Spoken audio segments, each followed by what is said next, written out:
देश की सबसे बड़ी अदालत ने बुलडोजर की प्रक्रिया को लेकर अभी कुछ समय पहले जो अंतरिम आदेश जारी किया था, उसके विस्तार में जाके आज एक दिशा निर्देश तय कर दिए पूरे देश भर के लिए कि अगर बुलडोजर कहीं चलाना आवश्यक है, ध्वस्तीकरण एकमात्र रास्ता है, अनिवार्य है,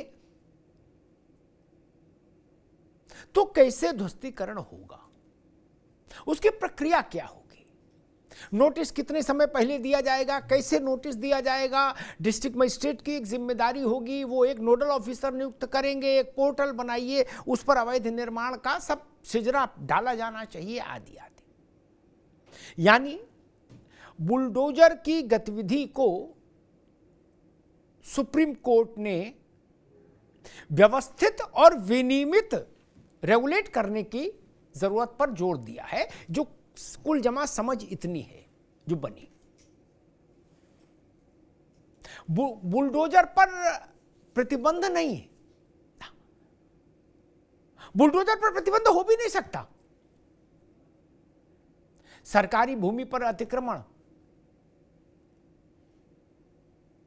अवैध निर्माण, ऐसा अवैध निर्माण जो जुर्माने से जिसका शमन नहीं हो सके, उसको हटाना पड़ेगा। सरकारी भूमि खाली होगी होगी, वो ग्राम सभा की भूमि से लेकर और प्राधिकरण की भूमि तक। इसलिए बुलडोजर प्रतिबंधित नहीं हो सकता। सुप्रीम कोर्ट ने किया भी नहीं। कुछ लोगों ने इसका यह अर्थ निकाल लिया कि बुलडोजर बैन हो गया ना, बुलडोजर बैन नहीं हुआ। बुलडोजर कैसे चले उसकी एक क्रियाविधि तय हो गई कि भाई जिसका भी आशियाना उजड़े टूटे, उसको सुनवाई का पर्याप्त अवसर हो, कानून के द्वारा तय किए गए मानदंडों के अनुरूप हो सारी कार्रवाई, ताकि कानून की मर्यादा न टूटे, अफसर जज न बने।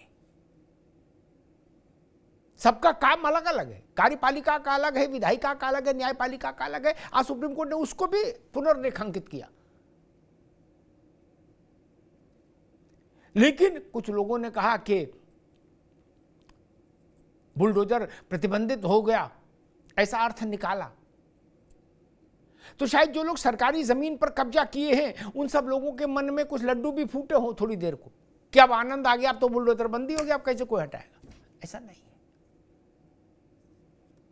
सरकार को अपनी जमीन छुड़ाने का अधिकार हासिल है, उस पर कहीं कोई रोक टोक नहीं। हां, अब सरकारी अधिकारियों को और जिम्मेदार होना पड़ेगा। वो अपनी जिम्मेदारी से नहीं बच सकते। कश्मीर से कन्याकुमारी और असम से गुजरात तक, कच्छ से कामरूप तक अपनी जिम्मेदारी से नहीं बच सकते। आप कहीं डिमोलिशन कर रहे हैं तो वो डिमोलिशन कानून के मानकों के अनुरूप है, उसके अंतर्गत है, ये सुनिश्चित करना अधिकारियों का जिम्मा है और उन्हीं की जवाबदारी भी है। ये भी सुप्रीम कोर्ट ने कर दिया। और वैसे अगर आप देखें तो सुप्रीम कोर्ट ने जो कुछ कहा बताया है आज, ये सब कुछ पहले से मौजूद है कागजों में, फाइलों में। डिमोलिशन की एसओपी बनी हुई है। प्राधिकरणों को, नगर पालिकाओं को यह अधिकार हासिल है, उनके बाईलॉज में इसकी व्यवस्था है ध्वस्तीकरण की। लेकिन कई बार अधिकारी उतावलेपन में कानून का उल्लंघन भी करते हैं। देश में ऐसे कई उदाहरण आए। लेकिन वो उल्लंघन है इस बात के लिए उपयोग में नहीं लाया जा सकता कि एक जगह देश भर में उल्लंघन हो गया इसलिए बुलडोजर बैन हो गया, बुलडोजर को बोले जमीन में गाड़ देंगे ना। उल्लंघन ना हो उसके लिए सुप्रीम कोर्ट ने पैरामीटर्स तय कर दिए। अधिकारी की जिम्मेदारी होगी कि एसओपी का पालन हो, और मानवीय पक्ष भी है कि भाई कोई एक व्यक्ति अगर अपराध करता है, वो आरोपी बनता है किसी अपराध में, तो उसके लिए उसके घर को सजा क्यों दी जाए, उसके परिवार को सजा क्यों दी जाए, उसका घर मकान ध्वस्त क्यों कर दिया जाए। ठीक बात है, नहीं होना चाहिए, देश में कहीं नहीं होना चाहिए। लेकिन शमशान की भूमि, ग्राम सभा की भूमि, कब्रिस्तान की भूमि, सरकारी भूमि पर जो अट्टालिकाएं बना ले, उनको तो ध्वस्तीकरण का सामना करना होगा। कल भी कर रहे थे, आज भी कर रहे हैं, परसों भी करेंगे। लिख लीजिए मेरी भविष्यवाणी। जो लोग सरकारी जमीन को निजी उपयोग में ले रहे हैं, उसका दोहन कर रहे हैं, उनके लिए तो बुलडोजर रहेगा और रहना भी चाहिए। देश में एक व्यवस्था ये भी है ताकि दुस्साहस पर भी लगाम रहे।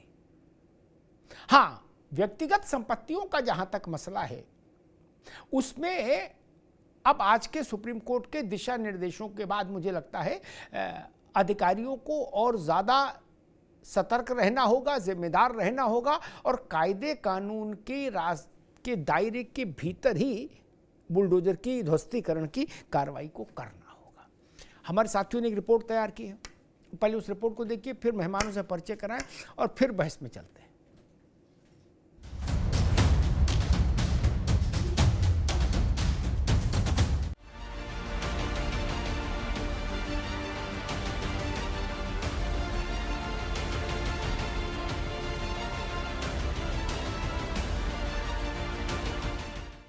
अपना घर हो, अपना आंगन हो, इस ख्वाब में हर कोई जीता है।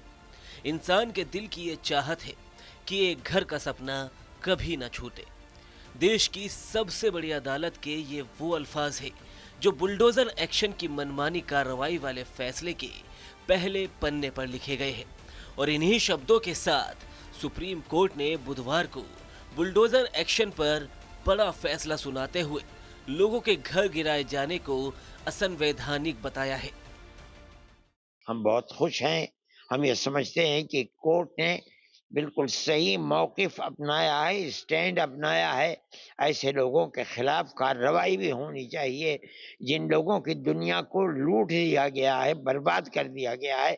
बर्बाद करने वालों से इस पैसे को वसूल किया जाना चाहिए। सुप्रीम कोर्ट का ये मौकिफ बिल्कुल सही है कि गैर कानूनी तरीके के ऊपर अगर किसी को इस तरीके पर बर्बाद किया है तो बर्बाद करने वालों से उसका मुआवजा लेना चाहिए।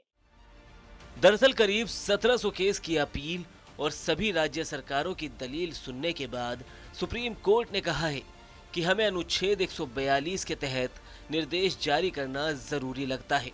बुलडोजर एक्शन सामूहिक दंड देने के जैसा है जिसकी संविधान में अनुमति नहीं है। लिहाजा कोर्ट ने एक गाइडलाइन तय कर दी है। इस गाइडलाइन के मुताबिक केवल एफआईआर और आरोपी या दोषी होने पर घर नहीं तोड़ सकते। गलत तरीके से घर तोड़ने पर मुआवजा मिले। घर गिराने से पहले 15 दिन का नोटिस दे, बताए कि कैसे अवैध है।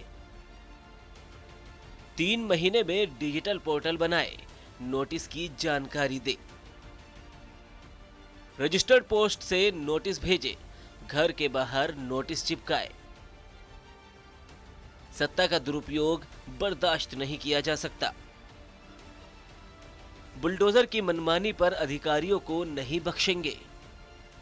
वो सुप्रीम कोर्ट का एक जजमेंट है, तो सीधा उस पर टिप्पणी ना करते हुए मैं इतना ही कहूंगा कि उत्तर प्रदेश की सरकार एक संवेदनशील सरकार है और कानून का वो पालन करती है और कानून के तहत कोई भी कार्रवाई होती है वो कानून के तहत होती है।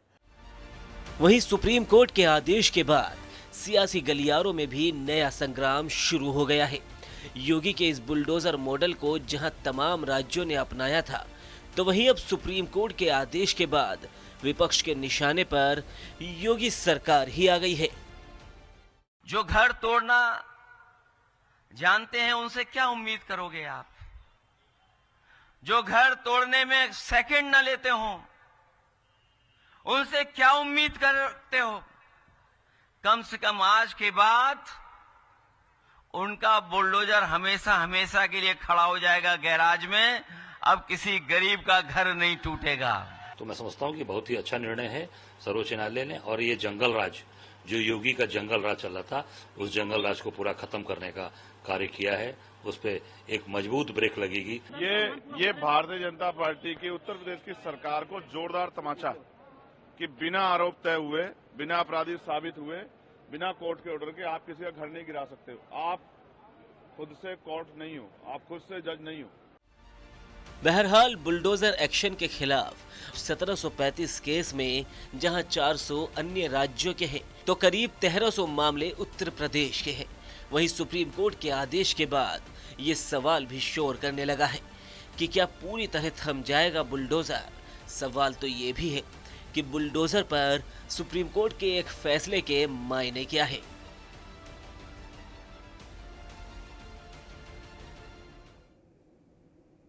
सुप्रीम कोर्ट के इस फैसले के मायने क्या हैं? विपक्ष कई बार अति उत्साह में आ जाता है और फिर बाद में उसको झटका लग जाता है। अब जैसे अखिलेश जी को मैं सुन रहा था, वो कह रहे थे परमानेंट ब्रेक लग गया, पार्किंग में आ गया, जबकि ऐसा सुप्रीम कोर्ट ने नहीं कहा कि हम बुलडोजर को प्रतिबंधित कर रहे हैं भारत में ना। लेकिन अब सपा ने इसका अर्थ ये समझ लिया, कांग्रेस ने भी यही समझ लिया। अब ये तो सुप्रीम कोर्ट के निर्णय को कैसे समझा जाए ये भी समझना जरूरी है। मेहमानों से आपका परिचय करा दें। कृष्ण मोहन पांडे हैं, भारतीय जनता पार्टी प्रवक्ता। कृष्ण मोहन पांडे का स्वागत है। प्रोफेसर भुवन भास्कर जोशी साहब हैं, समाजवादी पार्टी के प्रवक्ता। जोशी साहब का स्वागत है। एडवोकेट रुद्र विक्रम सिंह हैं, वरिष्ठ अधिवक्ता हैं सुप्रीम कोर्ट के। रुद्र भाई का स्वागत है। मनीष अग्रवाल, राजनीतिक विश्लेषक, मनीष जी का स्वागत। लेकिन सबसे पहले मैं रुद्र विक्रम आपके पास आऊँगा, ताकि दो नैरेटिव हैं। एक, बुलडोजर खत्म हो गया, पार्किंग में चला गया, उसके पहिया भी खोल लिए, अब वो चल नहीं सकता, ठीक। दूसरा नैरेटिव है कि किसी की संपत्ति को बुलडोज अब नहीं किया जा पाएगा। जो राजनीतिक टिप्पणियां, उनकी बात मैं कह रहा हूं। और दोनों सुप्रीम कोर्ट के हवाले से ये नैरेटिव बना रहे हैं। एक सीनियर लॉयर के नाते आप क्या समझ रहे हैं कि जो सुप्रीम कोर्ट ने कहा उसमें कितना नया है? क्या ये एसओपीज पहले से मौजूद नहीं है, और अगर है तो फिर नया क्या है? और इससे, इस निर्णय के बाद सरकारी जमीन पर अतिक्रमण, सार्वजनिक स्थानों पर अतिक्रमण, अवैध निर्माण जिसका शमन जुर्माने से नहीं हो सकता, उन सबको ध्वस्त करने की लीगल पावर प्राधिकरणों के पास, नगर निगमों के पास अभी भी है कि नहीं? देखिए, आपने अपने इंट्रोडक्शन में एक बहुत अच्छी बात कही थी कि कुछ नया मुझे नहीं लगता कि ऑनरेबल सुप्रीम कोर्ट ने आज कहा। जो ऑनरेबल सुप्रीम कोर्ट कहता आ रहा है, काफी वर्षों से कहता आ रहा है, और जो म्यूनिसिपल, सारी देश के जितने भी म्यूनिसिपल कॉर्पोरेशन और या इस तरीके की बॉडीज हैं, उनकी एसओपी या उनके रूल्स और रेगुलेशन आप उठा के देखेंगे तो सबके रूल्स और रेगुलेशन में यही है कि आप पहले नोटिस इशू करेंगे, सो कॉज नोटिस इशू करेंगे, एक अपॉर्चुनिटी देंगे, जिसका भी घर आपको डेमोलिश करना है वो अपॉर्चुनिटी ग्रांट करने के बाद वो आपको रिप्लाई फाइल करेगा। रिप्लाई जब आपको अथॉरिटी को मिलती है तो रिप्लाई देने के बाद आप फाइनल ऑर्डर पास करेंगे, और उसके बाद भी आप कुछ समय देंगे उसको कि अगर उसको कुछ अपना सामान वामान हटाना है, व्यवस्थित करना है, उसके बाद आप डेमोलिश करेंगे अगर कोई भी इलीगल कंस्ट्रक्शन है तो। ये ऑनरेबल सुप्रीम कोर्ट ने, मैं आपको 2-3 जजमेंट पहले की भी बताऊं, municipal corporation of greater Mumbai versus Sunbeam Hitech में सुप्रीम कोर्ट ने सेम जजमेंट दिया था कि 15 डेज का नोटिस पीरियड दिया जाना चाहिए। Sopan Murti Thopte versus Pune municipal corporation में, ये तमाम ऐसे जजमेंट्स हम अगर आप देखेंगे, तमाम जजमेंट्स ऑनरेबल सुप्रीम कोर्ट ये कहता आया, और ये सारी म्युनिसिपल कॉर्पोरेशन के एसओपी में भी हैं। तो आज ऑनरेबल सुप्रीम कोर्ट ने कुछ ऐसा नया ये नहीं कहा है कि बुलडोजर पे आप एकदम ब्रेक लगा दीजिए या डिमोलिशन पे ब्रेक लगा दीजिए। सिर्फ एक एसओपी जो कि वाकई में अधिकारी जो नेग्लेक्ट करते थे कभी कभार अधिकारियों की वजह से, कि आपने जो प्रोसीजर्स हैं, जो म्युनिसिपल अथॉरिटीज के प्रोसीजर्स हैं, वो आप फॉलो नहीं करते थे, तो उनको एक बार और फिर से ऑनरेबल सुप्रीम कोर्ट ने ये चेताया है कि जब भी आप किसी का घर डेमोलिश करेंगे तो आपको जो एसओपीज हैं, जो आपके पास म्युनिसिपल कॉर्पोरेशन की एसओपीज हैं, वो आपको माननी पड़ेगी। एक नई बात ऑनरेबल सुप्रीम कोर्ट ने इसमें ये कही है कि एक आपको डिजिटल पोर्टल बनाना पड़ेगा, जिसमें आप जब नोटिस भेजते हैं, ये नया है कि उसमें आप नोटिस आप भेजते हैं तो उसको आप एड्रेस करेंगे, जब रिप्लाई आएगा तो उसको एड्रेस करेंगे, जिससे कि क्या है ना कि सिर्फ ये अधिकारियों पर अंकुश लगाने के लिए कभी कभार कुछ अधिकारी ऐसा करते हैं कि मान लीजिए नोटिस उन्होंने जारी किया आज 13 तारीख को, डेट उन्होंने लिखा दी कुछ आगे पीछे की, तो उस पर एक अंकुश लगाने के लिए कि कम से कम जो बैकडेटेड कोई नोटिस ऐसा ना इशू हो जाए, या फिर मान लीजिए 15 दिन का टाइम है तो आप एकदम एक दिन पहले बैकडेटेड नोटिस इशू कर दें, तो उन सब पे लगाम लगाने के लिए बस एक अच्छा काम ऑनरेबल सुप्रीम कोर्ट ने आज किया कि एक डिजिटल पोर्टल इशू कर दिया, जिससे कि जो निरंकुश तौर पर और अनाधिकारिक तौर पर जो बुलडोज होते थे वो नहीं होंगे। ठीक बात। मैं मनीष जी से भी एक टिप्पणी लूंगा, फिर दोनों पार्टियों के नेताओं के पास चलूंगा। मुझे नहीं लगता कि देश का कोई भूभाग ऐसा होगा मनीष अग्रवाल जी जिसमें ये लिखा हो कायदे कानून में कि यहाँ वैध संपत्तियों को बुलडोज किया जाता है। नहीं, कहीं नहीं, संभव ही नहीं। रूल ऑफ लॉ है। और जिसकी भी संपत्ति, मकान ही नहीं, मकान, दुकान, पेंट हाउस, फार्म हाउस, फलाना ठिकाना जो भी है, मंदिर, मस्जिद, गुरुद्वारा जो भी है, जो नियमों के विरुद्ध है, उन सबके पास कोर्ट जाके दरवाजा खटखटाने का अधिकार हमेशा अक्षुण्ण है। डीएम एक नोडल अधिकारी नियुक्त करेगा जिले में और एक पोर्टल बनेगा 3 महीने के भीतर। इसके अलावा और नया क्या है मनीष जी? अमिताभ जी, आप बिल्कुल सही कह रहे हैं। इसके अलावा कुछ भी नहीं है। सिर्फ पॉलिटिकल पार्टी जिसे अपने तरीके से इंटरप्रेट कर रही हैं, जैसे अभी अखिलेश यादव जी बोल रहे थे। लेकिन मुझे ये लगता है कि जैसे आज इस डिसीजन को इंटरप्रेट करा जा रहा है, ऐसी 370 और 35A के डिसीजन को भी सुप्रीम कोर्ट के ये लोग इंटरप्रेट करके उसको भी लेटर एंड स्पिरिट में देश में लागू करने के लिए आगे आए। क्योंकि ये इंडी गठबंधन के साथ है जो जम्मू कश्मीर में ये रेजोल्यूशन लाते हैं कि 370 और 35 से वापस आना चाहिए, वो भी सुप्रीम कोर्ट का आदेश है। हम सबको सुप्रीम कोर्ट के आदेश का सम्मान करना चाहिए। और आज के आदेश में एक पोर्टल के अलावा कुछ भी और नया नहीं है जो जनता के लिए नया माना जाएगा। आप देखिए यूपी में जितनी बुलडोजर कार्रवाई हुई, क्या कोई इंडिविजुअल सुप्रीम कोर्ट गया ये कहने के लिए कि ये सरकार ने गलत करा है? क्योंकि उन सबको मालूम था कि उन्होंने अवैध कब्जे कर रखे, वरना क्या उनके लिए न्यायालय नहीं खुला है? भारत में तो न्यायालय रात में 2 बजे भी बहुत से ऐसे लोगों के लिए खुलता है जो नहीं खुलना चाहिए। लेकिन न्यायालय के आदेश का हम सबको सम्मान करना चाहिए और इसमें कुछ भी नहीं गया है। यूपी में बुलडोजर कार्रवाई जैसे चल रही थी न्याय संगत, वैसे ही चलती रहेगी आगे भी। जी, ठीक बात है। जोशी साहब, जब हम लोग छोटे थे तब भी बुलडोजर चलते देखते थे, है ना? और ये नियम प्रक्रिया हमेशा से थी, एग्जिस्ट करती थी कि नोटिस पहले होगा, फिर सुनवाई होगी, फिर सेकंड नोटिस होगा और उसके बाद फिर निर्णय लिया जाएगा। ऐसा तो किसी भी, मेरे ख्याल से राज्य में ऐसी व्यवस्था नहीं है कि तत्काल तोड़ दिया जाएगा। और जो तत्काल किसी को तोड़ भी देगा तो फिर अदालत है जिसने तोड़ा उसको तोड़ने के लिए, नहीं। जैसे साहब, फिर ये इसमें आज जो फैसला आया है सुप्रीम कोर्ट का, या उसने जो चीजें लेट डाउन की हैं कि भाई एसओपी जैसी एक चीज होनी चाहिए, उसमें नया और चौंकाने वाला तत्व क्या है जोशी साहब? देखिए अमिताभ जी, पहले तो मैं माननीय सुप्रीम कोर्ट का जो आदेश आया है उसका हम स्वागत करते हैं, हमारी पार्टी उसका स्वागत करती है। दूसरा, आज कई साथियों को, 2 साथियों को हमने सुना, इसमें नया बहुत कुछ है। मैंने सुबह से इसमें 1-2 डिबेट और भी करी है, इसका अध्ययन भी करा जो फैसला आया है। तो इसमें सबसे पहले तो नया है कि जो अधिकारी वर्ग सरकार के आदेश के बाद एक जनता पर एक ऐसा चाबुक चला रहे थे कि जिससे कि वो अपना अधिकार क्षेत्र कानून की शरण में भी ना जा सके। क्योंकि आम व्यक्ति के लिए कानून कितना महंगा है, कितना कठिन है, ये किसी से छुपा नहीं है। क्योंकि शुक्रवार को अगर आपने बुलडोजर की कार्रवाई कर दी तो आप सोमवार को ही वहां पर अदालत में जा पाएंगे। क्योंकि आम व्यक्ति इस हालत में नहीं होता कि वो विशेष तौर पे अपना कोर्ट में वर्किंग आवर ना हो और फिर भी अपना पक्ष को रख सके। तो ये आम जो अधिकारियों की जो मनमानी सरकार के कहने पे चल रही थी, खासतौर से उत्तर प्रदेश में, उस पे भी लगाने का काम करा, जो मैं इसका अध्ययन कर पाया। दूसरा विषय आता है कि ये भी कोर्ट ने कह दिया कि कोई मुजरिम हो चाहे ना मुजरिम साबित हुआ हो, दोनों स्थिति में आप कार्रवाई नहीं करेंगे, क्योंकि ये घर उसका नहीं, उसके परिवार का भी घर होता है।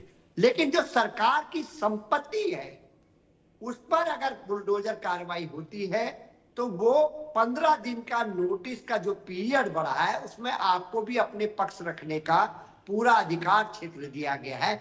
ये नए परिवर्तन आज इसमें आएंगे और मुझे लगता है कि एक आम व्यक्ति को सोचकर माननीय सुप्रीम कोर्ट ने जो लिया है निर्णय, वो भी स्वागत के योग्य है। और जो निर्णय आया है कि एक पूरा, क्योंकि जितना मेरा समाजशास्त्र का अध्ययन है, जितना मैं पॉलिटिकल साइंस का अध्ययन है, मेरा यह अध्ययन कहता है कि एक परिवार का मकान होता है, ना कि किसी व्यक्ति विशेष का।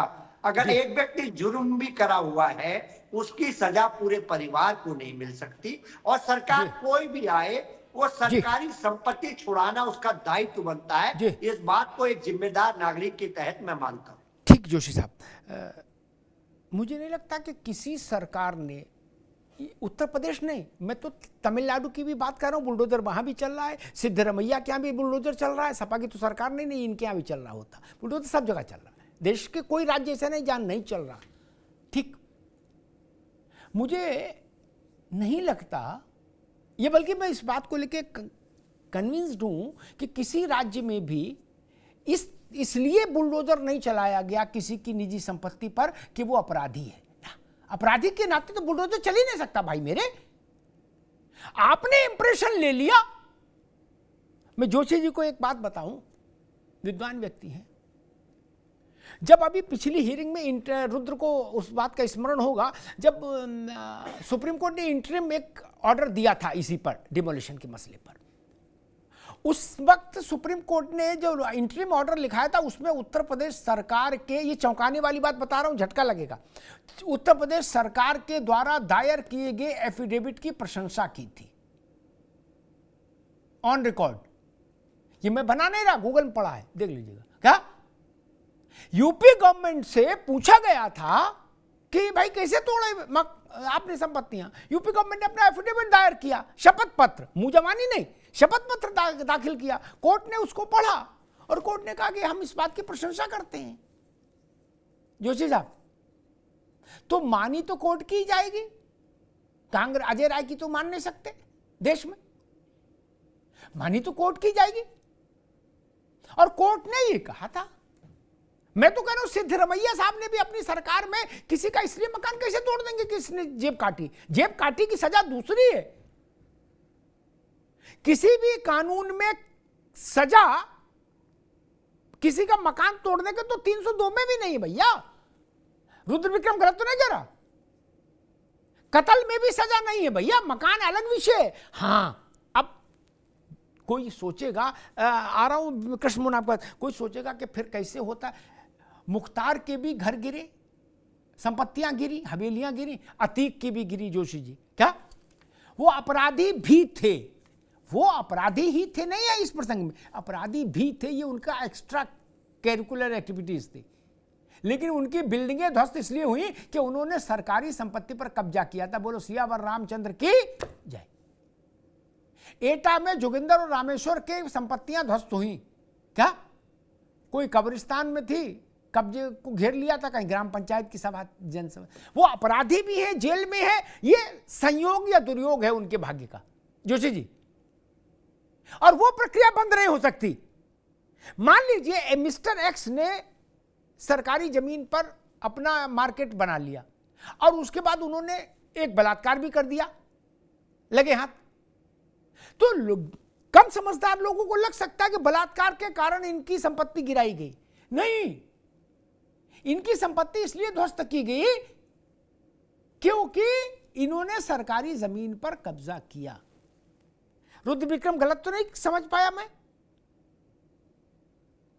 और कानून इसकी कोई दवा नहीं दे सकता कि भाई जिसने कब्जा किया वो अपराधी क्यों निकल गया। ठीक है, या अपराधी ने कब्जा क्यों किया, कब्जा अलग चीज है, अपराध अलग चीज है। कृष्ण मोहन पांडे जी, विपक्षी दल कह रहे हैं कि भाजपा के उत्तर प्रदेश सरकार के बुलडोजर में ताला लग गया, स्टीयरिंग उखड़ गया, अखिलेश जी ने कहा अब ये परमानेंट गैरेज में खड़ा हो गया, अब बुलडोजर कहीं नहीं दिखेगा। अमिताभ भाई देखिए, समाजवादी पार्टी की सबसे बड़ी समस्या यही है कि पढ़ने लिखने में कम और गुंडई में ज्यादा विश्वास रखते हैं। माननीय सुप्रीम कोर्ट के आदेश को यदि ठीक ढंग से पढ़ते या इसके पूर्व में उत्तर प्रदेश की सरकार ने जहां जहां कार्रवाइयां की हैं, यदि उन कार्रवाइयों को ठीक ढंग से देखा जाए तो ये माना जाएगा, ये देखा मिलेगा कि कानून के राज के स्तर पे कानून की प्रक्रिया के आधार पर कार्रवाई भारतीय जनता पार्टी उत्तर प्रदेश सरकार कर रही थी। जैसे मैं उदाहरण देना चाहूंगा, गाजीपुर में गजाला होटल बना जो मुख्तार अंसारी का था, उस पर लंबे दिनों से कार्रवाई चल रही थी। उस पर नोटिस जा रही थी, खाली करने का आदेश किया जाता, उन्होंने नहीं किया। फिर उत्तर प्रदेश सरकार ने उसको बुलडोज किया तो इन्होंने कहा कि मुख्तार अंसारी अपराधी था, इसलिए उसका होटल गिरा दिया गया। नहीं साहब, वो पहले से कब्जा था, कब्जे को हटाने के लिए सारी प्रक्रिया पूर्ण की गई। दूसरा उदाहरण मैं देना चाहूंगा, अयोध्या में एक समाजवादी पार्टी के नेता जिन्होंने दुष्कर्म किया, उनका बेकरी का जो फैक्ट्री थी उसको गिरा दिया गया। वो एक दिन में नहीं गिराया गया, आप देखेंगे 6 वर्षों से नोटिस की कार्रवाई लगातार चल रही थी, खारिज करने, उसको गिराने के लिए नोटिस दिया जा रहा था, क्योंकि वो अवैध तरीके से पोखरे की जमीन पर बना था जी। उसको बुलडोज किया। आपने ये कहा, आप ये कहेंगे आप कि उन्होंने दुष्कर्म के आरोपी थे इसलिए घर गिराया गया, तो गलत होगा। ये उत्तर प्रदेश की जनता ठीक नहीं समझती है। और तीसरा उदाहरण था भाई, मैं बहुत मजबूती से इस बात को दोहराना चाहूंगा, मऊ जिले के जिला के महामंत्री राकेश मिश्रा का, जिन्होंने सरकारी जमीन पर कब्जा किया था और उन्होंने अपनी पूरी सिफारिश लगा दी कि हमारा घर बच जाए। मैं बड़े दंगे के चोट पर कहता हूं, कोई भी पार्टी का कार्यकर्ता का घर नहीं गिरा सकता है। भारतीय जनता पार्टी की उत्तर प्रदेश सरकार ने उनके घर को गिरा दिया क्योंकि वो अवैध कब्जा था। तो इस तरह से आज जिस तरह से सुप्रीम कोर्ट ने यह आदेश दिया है, यह स्वागत योग्य है और अपराधियों को के मन में भय पैदा होगा और उत्तर प्रदेश सरकार कानूनी प्रक्रिया के तहत जो कार्य कर रही थी उसको बल मिलेगा। और अब उत्तर प्रदेश सरकार और मजबूती से ऐसे अपराधियों पर, जो लोग सरकारी जमीनों पर, नगर निगमों के जमीनों पर, अस्पतालों पर, सरकारी खेत खलिहान पर कब्जा किए हुए थे, उसको साफ कराने के लिए बल मिलेगा। दूसरा, उत्तर प्रदेश सरकार का शहरी नियोजन विकास प्राधिकरण के अधिनियम 1973 के सब सेक्शन 5 के तहत यह पहले से प्रावधान है। उत्तर प्रदेश राजस्व अधिनियम 1973 की धारा 64 के तहत यह पहले से प्रावधान है कि यदि कोई व्यक्ति सरकारी जमीन भूमि पर कब्जा किया हुआ है तो उसको नोटिस दी जाएगी और नोटिस देकर के खाली कराने का आदेश दिया जाएगा। और यदि नहीं खाली करता है तो सरकार खाली करेगी तो उसका खाली करने का पैसा भी वसूल करेगी, वो राजस्व के तहत न्यायालयीय प्रक्रिया में। ये तो संवैधानिक है और यही काम उत्तर प्रदेश सरकार कर रही है। परंतु हाँ, समाजवादी पार्टी को दर्द अब भाई इसलिए हो रहा है क्योंकि लंबे कालखंड से अपने कार्यकर्ताओं को छूट दे रखी थी कि जो जमीन सरकारी है वो जमीन हमारी है। तो जहां पे जिसका नेता लगाता हो कि सरकारी जमीन पे कब्जा कर लो हमारा है, तो स्वाभाविक सी बात है कि उनको दर्द होगा, क्योंकि सरकारी जमीन को हमारी जमीन बनाकर ये लंबे कालखंड से कब्जा किए हुए थे और वो सपा बसपा की सरकारों में दोनों यथावत रहा। अब हमारी सरकार जब आई कब्जा खाली करने लगी तो इनको दर्द हो रहा है। जी ठीक। रुद्र विक्रम सिंह, जोशी जी बड़े विद्वान व्यक्ति हैं, उन्होंने प्रश्न उठाया कि आम आदमी, गरीब आदमी कहाँ अदालत पहुंच सकता है। मैं कुछ आम आदमी, गरीब और निसहाय दरिद्र आदमियों का नाम उल्लेख करता हूं उत्तर प्रदेश के। क्या? अतीक अहमद, वो इतने आम आदमी थे कि 12 जज भाग गए उनके यहाँ, उनकी एप्लीकेशन पर सुनवाई करने से डर गए। क्या? वकीलों का पूरा मोहल्ला उनके साथ था। दूसरे आम आदमी मुख्तार अंसारी, क्या इनकी संपत्तियां जब ध्वस्तीभूत हुई तो ये तो गए थे ना अदालत में, क्या रिजल्ट आया? और एक आम आदमी और ये ध्यान आ गया, दिल्ली में झुग्गी बस्ती को डिमोलिश करने का जब काम चला तो बुलडोजर, पहला बुलडोजर जब पहुंचा 9:45 बजे और 10:15 बजे देश की सबसे बड़ी अदालत ने निर्णय दे दिया कि बुलडोजर वापस ले जाओ। जोशी जी कह रहे गरीब आदमी जाने पाता। क्या? अरे गरीब को नहीं जाना, कपिल सिब्बल को जाना होता है भाई, गरीब को थोड़ी जाना। सुप्रीम कोर्ट गरीब कहां घुस पाएगा? सिब्बल जी गए थे और तुरंत उन्होंने कहा हुजूर हाथ की हाथ दस्ती दी जाए। क्या? और लेके हम अभी जा रहे हैं वहां दिल्ली और वहां अधिकारियों को इसको रिसीव करा देंगे। रुद्र जी नहीं, बिल्कुल। अच्छा, एक और बात मैं जोशी जी से पूछूंगा कि मान लीजिए, चलिए आज ऑनरेबल कोर्ट ने ऑर्डर फिर से इशू कर दिया और जैसा कि मैंने बोला कि इस तरीके के ऑर्डर पहले भी इशू होते रहे हैं, ऐसा नहीं कि ऑर्डर नहीं इशू है। मैंने 2 जजमेंट का हवाला भी दिया। मान लीजिए आज भी कोई अधिकारी उसकी अवहेलना करते हुए बुलडोज कर देता है किसी की संपत्ति, तो क्या आपको कोर्ट नहीं जाना पड़ेगा? तब भी तो आपको कोर्ट जाना पड़ेगा उस अधिकारी के अगेंस्ट में कि अगर उसने कोई इलीगल काम किया है तो कोर्ट तो आपको जाना ही पड़ेगा, चाहे वो अधिकारी। और मैं और एक बात और बताऊं, जो भी लोग जो ऑर्डर्स मैंने आपको गिनवाए उन लोगों के भी घर बुलडोज हुए थे, वो लोग ऑनरेबल सुप्रीम कोर्ट तक पहुंचे थे। ऑनरेबल सुप्रीम कोर्ट ने ये फैसला सुनाया कि आपने इलीगल तरीके से आपका घर बुलडोज किया है और उसको उन लोगों को हर्जाना, सैकड़ों केस में आपको गिनवा सकता हूं जिसमें इलीगल तरीके से जिनके भी घर बुलडोज हुए हैं, डेमोलिश हुए हैं, उनको ऑनरेबल सुप्रीम कोर्ट द्वारा या हाई कोर्ट द्वारा कंपनसेशन दिया गया है। आज भी यही होगा। अगर मान लीजिए कि कोई इलीगल तरीके से किसी का घर अभी भी गिराता है तो उसको कंपनसेशन नहीं मिलेगा या फिर जो उसका घर कंस्ट्रक्ट कराया जाएगा, जो भी लेकिन वो फैसला कौन करेगा? वो भी फैसला कोर्ट करेगी। वो फैसला कोई अधिकारी या फिर कोई सरकार नहीं करेगी। तो आज भी, चाहे वो कल का भी मामला था, चाहे आज कोर्ट द्वारा जो आज संज्ञान लिया गया और कोर्ट द्वारा जो फैसला दिया गया, तब के बाद भी आपको कोर्ट तो जाना ही पड़ेगा अगर आपके साथ कोई भी इलीगलिटी होती है। तो कोर्ट्स, ऑनरेबल कोर्ट जो बनाई गई हैं, ऑनरेबल कोर्ट जो है, हाई कोर्ट हर राज्यों में और सुप्रीम कोर्ट है, वो हमारे और आपके अधिकारों की रक्षा के लिए ही बनाई गई है। कल भी अगर आपके खिलाफ कुछ गलत हो रहा था तो जो लोग गए कोर्ट्स, उनको अधिकार भी मिला, उनके अधिकारों की सुरक्षा भी हुई और उनके फेवर में ऑर्डर्स भी पास हुए। जी जोशी साहब, एक प्रश्न मेरे जहन में आ रहा है, मतलब सोच रहा था इस विषय, तो मेरे से बड़ा बुनियादी सवाल आया कि एक्स की दुकान गिरा दी बुलडोजर से, ठीक? एक्स कभी नहीं कहेगा कि मेरी दुकान में अतिक्रमण था, वो तो हमेशा कहेगा मेरी दुकान गंगा से पवित्र। क्या ये गलत गिरा दिया तहसीलदार ने, ठीक? तहसीलदार कभी नहीं मानेगा कि गलत गिरा दिया, वो कहेगा सही, गलत थी इसलिए गिरा दी। क्या फैसला कौन करेगा? अदालत ही करेगी ना। ये वैसे ही मामला है जैसे गिरफ्तारी तो पुलिस ही करेगी। ऐसा नहीं हो सकता कि गिरफ्तारी, और जो भी गिरफ्तार होगा वो कभी ये नहीं कहेगा कि अतीक ने कहा कि मेरी गिरफ्तारी सही है, नहीं, मुख्तार ने कहा नहीं, वो भी मुकदमा लड़े। तो ऐसा नहीं हो सकता ना कि पुलिस से कह दिया जाए तुम गिरफ्तारी नहीं करोगे किसी की। जो गिरफ्तार होगा वो कोर्ट जाएगा, कोर्ट देख लेगी गिरफ्तारी वैध है तो जेल भेज देगी, अवैध है तो रिलीज कर देगी। वैसे ही प्रश्न यहां भी लागू नहीं होता जोशी साहब। यहां तो मुआवजे का भी प्रावधान है, पहले से मुआवजे का प्रावधान है। जोशी जी, देखिए, माननीय न्यायालय के द्वारा ये आपका भी जवाब है और जो यहाँ पर हमारे वकील साहब बैठे हैं उनका भी जवाब है। मैं दोनों का संयुक्त जवाब देता हूँ, फिर भारतीय जनता पार्टी का भी जवाब देना है। जी। मैं आपको बोलना चाहता हूं कि जो कोर्ट ने आज एक बहुत अच्छी बात कही है, उन्होंने कहा कि क्यों ना आपकी सैलरी से भी वो हर्जाना भरा जाए। ये ऐसी लाइन है जिससे अब अधिकारी वो हरकतों को करने से बाज आ जाएंगे। जैसा मैंने उदाहरण दिया था कि कईयों को शुक्रवार को वो जानबूझकर डेमोलाइज होता है। ये मैं अपने अध्ययन के आधार पर नहीं कह रहा अमिताभ जी। मैं भी सुबह से, मुझे भी अन्य चैनलों में जाने का मौका मिलता, कुछ पत्रकार साथियों द्वारा ये संज्ञान दिया गया कि उन्होंने कहा कि ऐसा भी होता है। तो मैं बहुत पुष्टि के साथ इस बात को, अपनी बात से उनकी बात को जोड़ के आपको बताना चाहता हूं। उस पर भी अब रोक लगने का काम करा, क्योंकि होगा तो सरकार के आदेश के बाद। भाई अधिकारी कोई अपना कानून तो लिए बैठे नहीं, सरकार के आदेश का पालन करते हैं अधिकारी, लेकिन वो ऐसी व्यवस्था बनाते हैं कि ताकि वहां पर अपने नंबर बढ़ा सके। अब उनके नंबर भी नहीं बढ़ पाएंगे क्योंकि शुक्रवार को नहीं करेंगे, उन्हें पता है 15 दिन का टाइम है, चश्मा होना है और नई गाइडलाइन होगी डिजिटल, उसको करिए।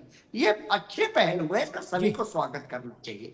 और मैं भारतीय जनता पार्टी के प्रवक्ता साथी हमारे छोटे भाई से निवेदन करना चाहता हूँ। वो कह रहे हैं कि सारे गुंडे समाजवादी पार्टी में आ गए। अरे मैं नाम लेना सोचूंगा तो सारे तो आज आपके यहाँ नमामि गंगे के तहत पवित्र हुए बैठे हैं, और मैं से ज्यादा तो हमारे बड़े भाई अमिताभ जी जानते हैं।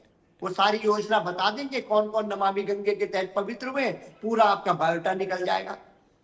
तो ये कम से कम इस तरह की बातें, आप एक अनुज हैं और उसके बाद आप एक उभरते हुए नेता, कम से इस तरह की बातें ना करिए। पता है आपका रिपोर्ट कार्ड हम लोग, हमसे ज्यादा कौन रखेगा आपका रिपोर्ट कार्ड को? हम लोग तो आप ही का रिपोर्ट कार्ड के लिए बैठे और हम पे काम क्या है?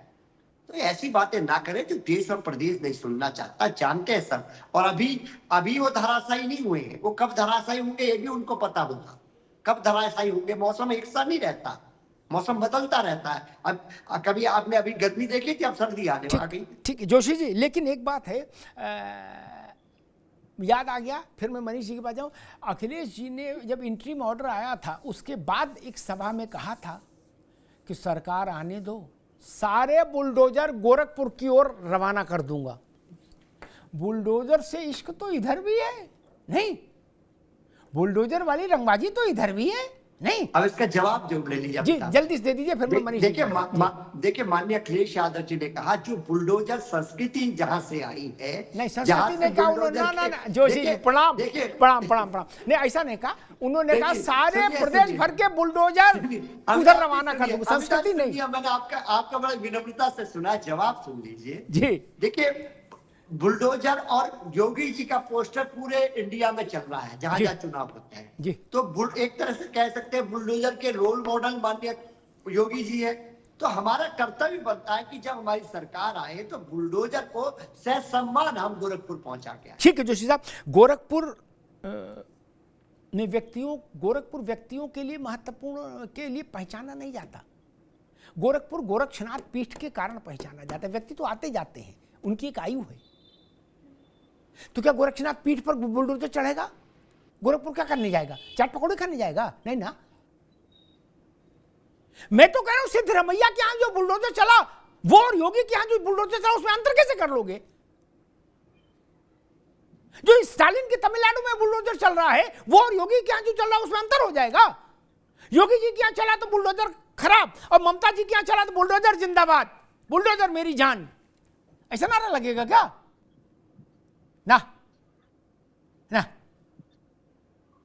पश्चिम बंगाल के तमाम ऐसे केस हैं जहां राजनीतिक विरोधियों के यहां चढ़ा दिया बुलडोजर,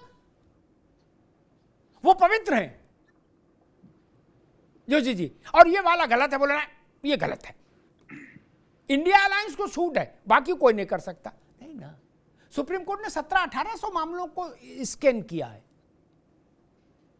और उत्तर प्रदेश की इकलौती सरकार थी जहां तक मेरी जानकारी है, बाकी रुद्र जी को पता हुआ ज्यादा, जिसने अपना विस्तृत एफिडेविट सुप्रीम कोर्ट को सबमिट किया था, जिसमें हर एक बुलडोजर की घटना पर उत्तर प्रदेश सरकार का कमेंट था कि ये घटना क्या थी और इसमें बुलडोजर की कार्रवाई क्यों हुई। उसको सुप्रीम कोर्ट ने अप्रिशिएट किया था। खैर मनीष जी, मुझे लग रहा है कि कोर्ट ने तो बहुत कोई हल्ला गुल्ला नहीं क्रिएट किया, बुनियादी बात फिर से दोहराई और उन अधिकारियों को फिर से चेताया कि भाई कानून के दायरे में रहिए। कोई चीज़ स्वाभाविक है, नैसर्गिक बात है, कोई भी चीज़ कानून के दायरे से बाहर नहीं होनी चाहिए। लेकिन मुझे लग रहा है कि अब ये राजनीतिक तौर पर ये आज का फैसला इंडिया अलायंस के लिए च्यवनप्राश का काम कर रहा है। अमिताभ जी, इंडिया अलायंस अपनी कोशिश करता रहेगा, लेकिन सुप्रीम कोर्ट का निर्णय सबके सम्मान के योग्य। आप देखिए क्या पुलिस और कोर्ट होने के बाद क्राइम बंद हो जाता है, लेकिन क्राइम की इन्वेस्टिगेशन पुलिस ही करती है, अरेस्टिंग पुलिस ही करती है, निर्णय कोर्ट ही देता है। ये एक सामाजिक प्रक्रिया है जो चलती रहती है। अगर किसी अधिकारी ने गलत करा है यूपी में डेमोलिशन में, तो समाजवादी पार्टी और सारी जनता को राइट है कि वो सुप्रीम कोर्ट में जाके अपना हक रखे। लखनऊ में अकबर नगर का डेमोलिशन हुआ, सुप्रीम कोर्ट तक बात गई, सुप्रीम कोर्ट ने जस्टिफाई करा, डेमोलिशन हो गया। तो इसलिए इन चीजों को ध्यान रखना चाहिए। और जो उद्धव ठाकरे ने कंगना के वहां चलाया था वो भी बुलडोजर ही था, वो वैध बुलडोजर था क्या? उन चीजों को भी ध्यान रखना चाहिए। दूसरे समाजवादी पार्टी के प्रवक्ता, मैं इनका बहुत सम्मान करता हूँ पर्सनली, लेकिन आप देखिए अपने वक्तव्य में कह रहे थे मौसम बदलता है, हम सबकी कुंडली रखते हैं। यही चीजें तो मुश्किल है ना। इसी चीजों की वजह से तो आदरणीय योगी आदित्यनाथ जी को जनता पसंद करती है कि बुलडोजर ये नहीं देखता कि ये किसके पास जा रहा है, जहां अवैध दिखता है वहां जाता है। लेकिन अगर वो जैसा आप बता रहे थे अवैध संपत्ति किसी क्रिमिनल से जुड़ी है तो उसको ये एडवांटेज थोड़ी मिलेगी कि ये क्रिमिनल का घर है इसलिए उसको छोड़ दिया जाए। लेकिन अगर आप इस तरीके से इतने प्रतिष्ठित चैनल पे आपके समक्ष ये कह रहे हैं मौसम बदलता है, हम सबका बायोडेटा रखते हैं, वक्त आएगा, ये कैसी चीजें हैं? आप देखिए इनके अध्यक्ष जो है वो डीएनए मांगते हैं कि डीएनए रिपोर्ट आ जाएगी तब प्रूव होगा तब मानूंगा। आ गई भाई, डीएनए रिपोर्ट भी आ गई, उस मुद्दे को छोड़ देते हैं कि अब नहीं मानूंगा। ये 1-2 दिन की बात है, बुलडोजर ऐसे ही चलता रहेगा, क्योंकि यूपी में योगी आदित्यनाथ जी को वापस आने का सिर्फ और सिर्फ एक कारण था, लॉ एंड ऑर्डर, और कोई कारण नहीं था। लॉ एंड ऑर्डर के अलावा और कोई तरीका नहीं था जो भाजपा फिर से जीत के आई है। ठीक मनीष भाई, ठीक, रुकना होगा। जोशी साहब एक छोटी सी टिप्पणी, फिर मैं मैं अब राजनीतिक विश्लेषक साहब को कहना चाहता हूं। मैंने कहा कि जो भारतीय जनता पार्टी की सत्ता में अपराधी बैठे हैं, उन पर बुलडोजर की कार्रवाई सत्ता के कारण नहीं हो पा रही। ये काम करने का काम हम समाजवादी पार्टी करेगी। और ये मैं ऑन चैनल कह रहा हूं, ऑन रिकॉर्ड कह रहा हूं मैं आपसे, जो भारतीय जनता पार्टी की आड़ में बैठे हुए हैं, ऐसे जिन्होंने संपत्तियां सरकारी हड़पी हुई है, उन पर कार्रवाई करने का काम समाजवादी पार्टी की सरकार करेगी। और ये बात मैं ऑन चैनल डंके की चोट पर कह रहे हैं। आपको 5 साल 7 साल आप भारतीय जनता पार्टी में रहते अपनी सरकारी संपत्तियों पर अपना अधिपत्य जमा सकते हो, लेकिन ये हमारी जिम्मेदारी बनती है उसको खाली कराना और सरकार को वापस दिलवाना। ठीक है रुद्र विक्रम, बुलडोजर से इश्क इधर भी कम नहीं है क्या? बस प्रतीक्षा इस बात की है कि एक बार हाथ में पावर आ जाए तो बोले छांट छांट के छोड़ूंगा नहीं, सब शपथ इधर शपथ लूंगा, उधर कह दूंगा बुलडोजरों में पेट्रोल डीजल भरो रे। अब बताओ सुप्रीम कोर्ट क्या करे बेचारा? इश्क तो इधर भी उतना ही, आग इतनी इधर भी जल रही है। देखिए तो मुझे लग रहा है लड़ाई पावर की हो रही है। जी बिल्कुल बिल्कुल, मुझे लगता है कि आदरणीय योगी आदित्यनाथ ने शायद समाजवादी पार्टी को उनको बहुत सारे तरीके और थे लोगों को परेशान करने के। मुझे लगता है कि क्योंकि इस सरकार में जो बुलडोजर चल रहे हैं वो न्याय संगत चल रहे हैं, जिन अपराधियों, मैं मानता हूं चलो अपराधियों के लिए भी चल रहे हैं, लेकिन मुझे लगता है कि अगर खुदा न खास्ता अगर समाजवादी पार्टी की सरकार कभी उत्तर प्रदेश में आ गई, मुझे लगता नहीं आगे कुछ 10-20 वर्षों में आने वाली है, इनकेस अगर आ भी गई तो एक रास्ता, ये जो बुलडोजर वाला जो आपने कहा कि इश्क है, तो ये तो इनके पास एक रास्ता मिल गया है कि अपने विरोधियों को कैसे निपटाना है। जैसा कि जोशी साहब ने अभी कहा भी कि सबकी कुंडली हम रख रहे हैं और सब पे हमारे पास और क्या काम है, सबकी निगरानी रखना है। आपके पास समाज सेवा और देश सेवा का भी काम है। शायद समाजवादी पार्टी भूल गई कि देश सेवा भी करना है, लोगों के जनहित का भी काम करना है। विपक्षियों पर नजर रखने के अलावा भी, मतलब इसके अलावा विपक्षियों पर नजर तो रखना चाहिए, आपके लिए तो वो विपक्षी हैं, तो उन पर नजर रखिए।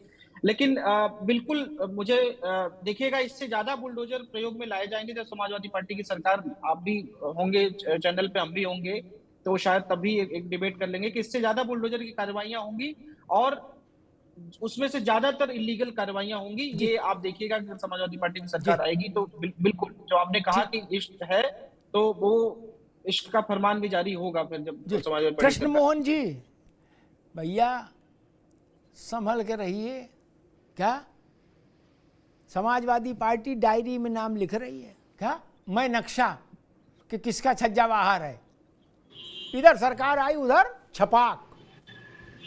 कृष्ण मोहन जी भाई देखिए, एक बात स्पष्ट कर दूं कि भारतीय जनता पार्टी कानून के राज में विश्वास रखती है, संवैधानिक प्रक्रिया में विश्वास रखती है, और यदि समाजवादी पार्टी की कभी सरकार आए तो निश्चित तौर पर यह गिरा देंगे। भारतीय जनता पार्टी ये कहने नहीं जाएगी कि ये सरकार गिरा रही है, परंतु ये याद रहे कि जिन नियमों का हवाला आप हमें दे रहे हैं आज, ये वो नियम आप पर भी लागू होते हैं। भारतीय जनता पार्टी नहीं करने जाएगी, क्योंकि यदि किसी ने कब्जा किया, कृष्ण मोहन पांडे ने कब्जा किया है, तो निश्चित तौर पर गिरा दीजिए, सहर्ष की स्वीकार कर लेंगे।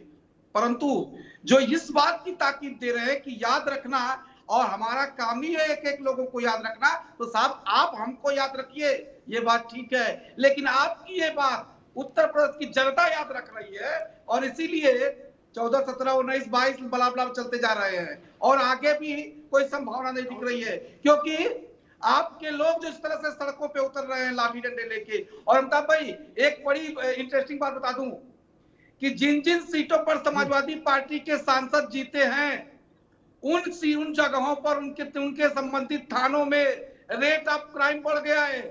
समाजवादी पार्टी के गुंडे चालू कर दिया प्राधिकरण, परंतु उत्तर प्रदेश की पुलिस है, बाबा की सरकार है, इसने कहा कि साहब लाठी यदि लेके सड़क पर उतरे तो तुम्हारे लिए जेल है। दूसरी बात, हमारे बड़े भाई मोहन भास्कर जोशी जी ने कहा कि उत्तर प्रदेश सरकार में हम एक एक लोगों का रिपोर्ट कार्ड रख रहे हैं।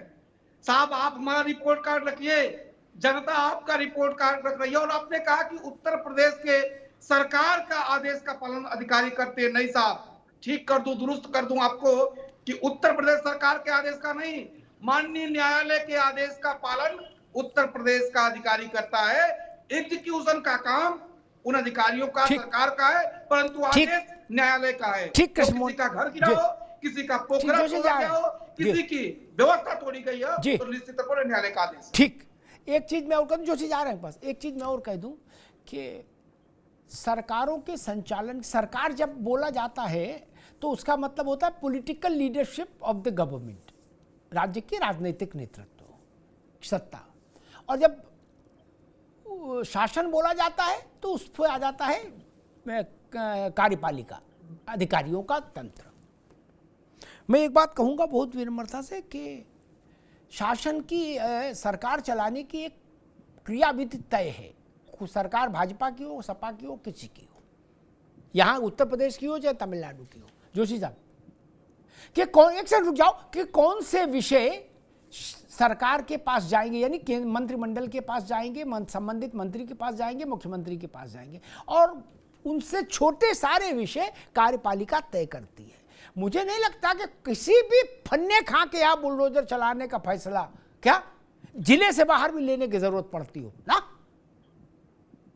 जिले के अधिकारी पर्याप्त कॉम्पिटेंट है भाई। अब घरऊ के यहाँ बुलडोजर चलेगा अवैध निर्माण पर, तो इसकी फाइल क्या विधानसभा जाएगी कि मंत्रिमंडल में जाएगी? जोशी साहब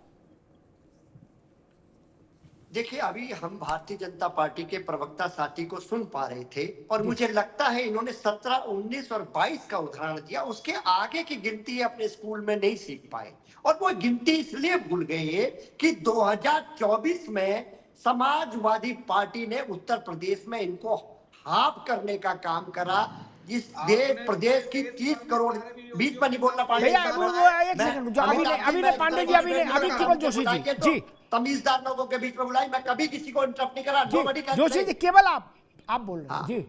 मैं आपको बताना चाहता हूं, आपको आधा करने का काम पीडीए के लोगों ने करने का काम करा, और अब ये 10 उपचुनाव, 9 अभी और 1 हो रहा है, उसमें साफ करने का काम करेगा। और मैं कहना चाहता हूं ऑन चैनल, दोबारा इस चैनल के माध्यम से, वकील साहब भी सुन लीजिए, आप भी सुन लीजिए, भारतीय जनता पार्टी, जो गुंडे भारतीय जनता पार्टी के झंडे के नीचे छुपे हुए हैं 7.5 साल की सरकार के नीचे, और उनको केवल अभयदान मिल रहा है, वो जमीनें कब्जाए जा रहे हैं, उनके अवैध मकान दिखाई दे रहे हैं, तो निश्चित तौर पे कार्रवाई होगी। क्योंकि कार्रवाई आपको झंडे के नीचे 7.5 साल, 10 साल आपको मौका दे सकती है, लेकिन आपको अभयदान नहीं दिया। 30 करोड़ जनता ने, समाजवादी पार्टी 30 करोड़ जनता के साथ खड़ी है। उन अपराधियों को बाहर निकाला जाएगा बिल से और उन पर कार्रवाई की जाएगी। ठीक है जोशी जी, कौन कौन से अपराधी है, अगर आप मुझसे नहीं सुनना चाहता है तो माननीय एंकर साहब से पूछ लीजिएगा, बता देंगे कितने अपराधी भारतीय जनता पार्टी। जोशी साहब ठीक है, आगे अच्छे से बात आ गई। कृष्ण अभी अच्छे से बात आई। मैं तो जो बात, अच्छा जल्दी से बोलो भाई, 30 सेकंड, फिर मैं मनीष जी के पास जाऊं, जल्दी से बोलो। इन्होंने कहा कि जो गुंडे आके भारतीय जनता पार्टी की झंडे के नीचे 7 बरस में छिप गए हैं, उन पे कार्रवाई करेंगे। तो 7.5 साल से पहले इन गुंडों को पे आपने कार्रवाई क्यों नहीं किया? वो आप ही के तो गुंडे थे। यदि आज गुंडे हैं 7.5 साल से हमारे पास, तो उसके पहले आपके गुंडे थे, इस बात को स्वीकार कीजिए। और यदि नहीं थे तो आज कैसे गुंडे हो गए? ठीक है, ठीक, रुक जाओ कृष्ण मोहन बाबू। मनीष जी मैं बताऊं, मैं व्यवहारिक व्यक्ति हूं क्या? मैं मानता हूं एकेडमिक्स सेमिनारों के लिए ठीक है, लोक जीवन तो व्यवहारिकता से चलता है। मैं हर बहस में कहता था कि भैया आप इनके अपराधी न छोड़ो और आप उनके न छोड़ना। आज वो बात जो होगी, अगर इसी पर लागू हो जाए, भाजपा की ड्यूटी होनी चाहिए कि सपा से जुड़ा एक भी अपराधी नहीं बचे। क्या सपा आजाद है, भाजपा जुड़ा ना रखे, मेरा उत्तर प्रदेश साफ हो जाएगा? नहीं, क्लीन। इससे ऐसा तय हो जाए, क्या समस्या है? नहीं। लेकिन तब समस्या तब आती है जब कोई सीट जीतनी है, वो आदमी इधर आ जाए, पार्टी बदल ले, क्या तो फिर वो पवित्र हो जाता है। जोशी जी ठीक है, वो लिस्ट बता रहे हैं कि मैंने लिस्ट, मतलब समाजवादी पार्टी ने लिस्ट बना ली है, सबके नक्शे डायरी में रख लिए, इधर सरकार आई उधर दे दबादब। अब बताओ सुप्रीम कोर्ट क्या करेगा? है जब ये ऊपर से आदेश जाएगा अधिकारियों को, तो अधिकारी क्या सुप्रीम कोर्ट देखेंगे, क्या सरकार का ऑर्डर देखेंगे? मनीष जी देखिए अमिताभ जी, सुप्रीम कोर्ट के आदेश का क्या सम्मान है, ये तो आपको अभी सुनने को मिल गया कि सुप्रीम कोर्ट के आदेश का क्या सम्मान है, कि सबके पास अपनी अपनी लिस्टें हैं। लेकिन अगर उत्तर प्रदेश की जनता का हित होना है तो मुझे ऐसा लगता है कि समाजवादी पार्टी के पास जो भी लिस्ट है, इन्हें इसी सुप्रीम कोर्ट के ऑर्डर के तहत उसे लेके सुप्रीम कोर्ट चले जाना चाहिए कल कि साहब ये अवैध निर्माण है, ये भाजपा के संरक्षण में नेता है, ये भाजपा के संरक्षण में गुंडे हैं, आप आदेश देके इन्हें तोड़वा दीजिए। अगर अवैध है तो सुप्रीम कोर्ट तोड़वा देगा, लेकिन कोई जाना नहीं चाहता। सुप्रीम कोर्ट के जो माननीय वकील साहब है जो दिल्ली के लिए आदेश लाए थे, वो समाजवादी पार्टी के समर्थन से ही राज्यसभा गए थे। उनके पास तो 10 मिनट में कोर्ट आदेश दे देता है।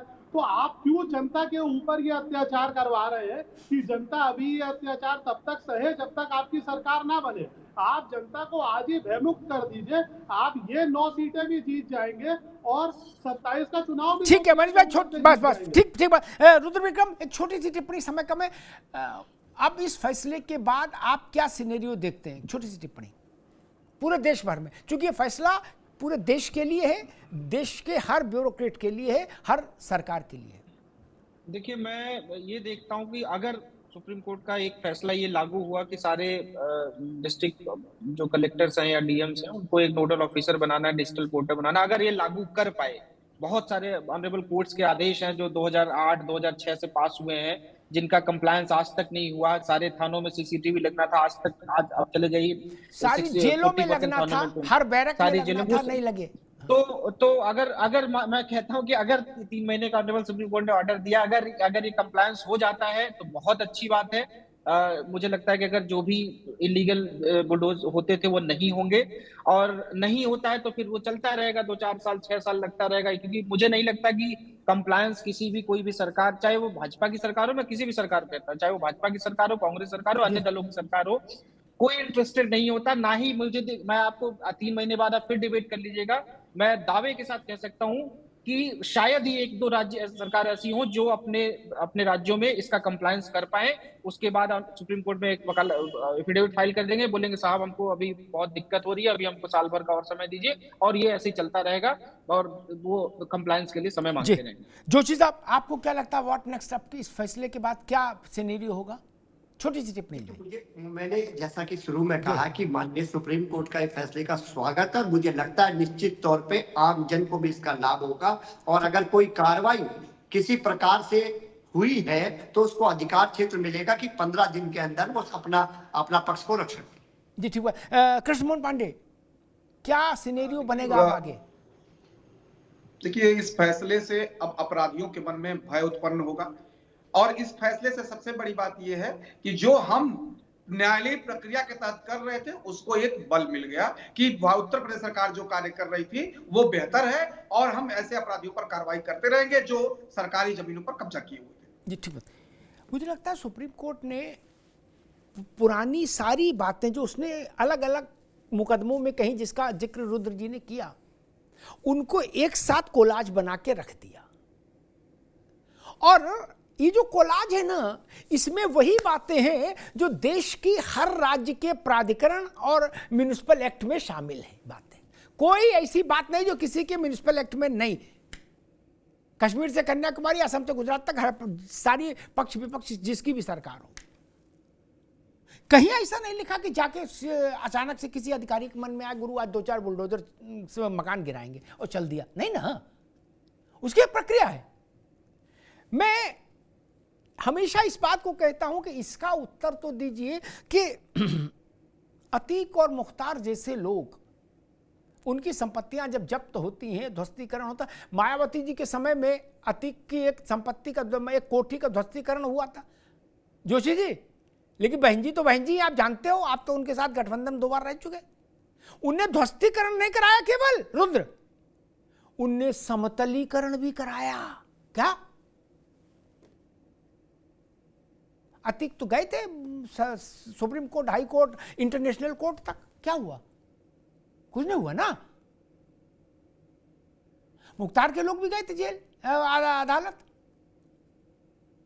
हर आदमी गया अदालत भाई।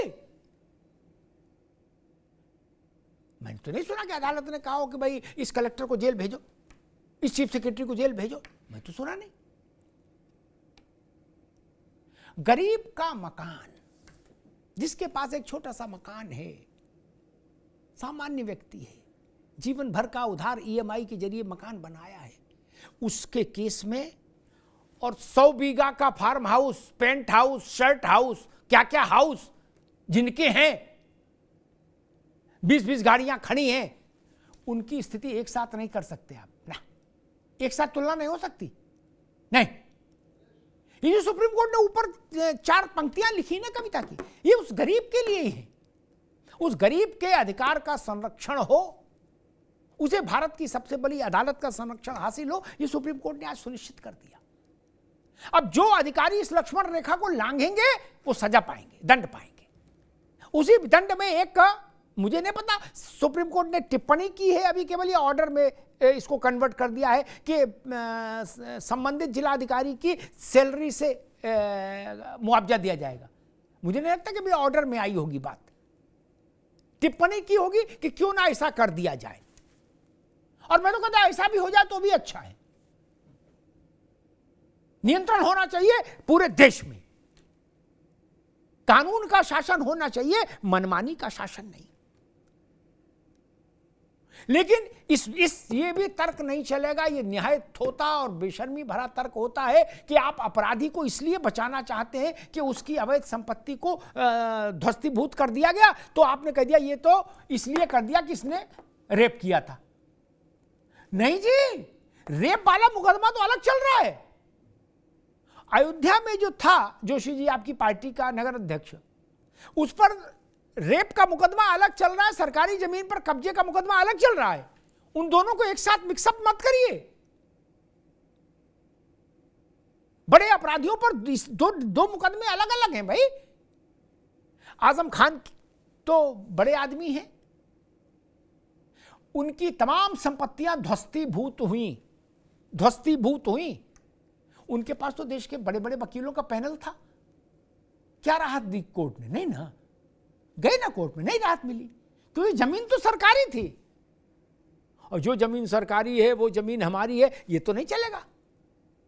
फिर गरीब के लिए मकान कहां से बनेगा? जोशी जी को भी याद होगा, रुद्र भाई को भी याद होगा, अतीक की इमारतों पर बुलडोजर चलाया बाबा की सरकार ने, और जब उसका समतलीकरण कर दिया तो उस पर गरीब के लिए LIG मकान बना दिए, फ्लैट बना दिए, कई सौ। वंचित वर्ग के लोगों को वहां बसा दिया। ये पुण्य का काम नहीं है क्या? ये पुण्य का काम है, अच्छा काम है। लोकतंत्र इसी के लिए होना चाहिए। मैं फिर कहूंगा कि अपराधी कोर्ट के किसी निर्णय से लाभान्वित होने की अगर इच्छा रख रहे हैं तो वो गलतफहमी में है। कम से कम उत्तर प्रदेश के लिए तो अच्छे से जान लीजिए, बुलडोजर अवैध अतिक्रमण अवैधी होता है। अतिक्रमण और अवैध निर्माण दोनों के लिए स्वतंत्र है। आप अपराधी हो या ना अपराधी हो, इससे कोई छूट नहीं मिलती। हाँ, इतना जरूर है कि गरीब की झोपड़ी नहीं गिराई जाए, अधिकारी जिम्मेदार रहें, एक लक्ष्मण रेखा का पालन करें। धन्यवाद।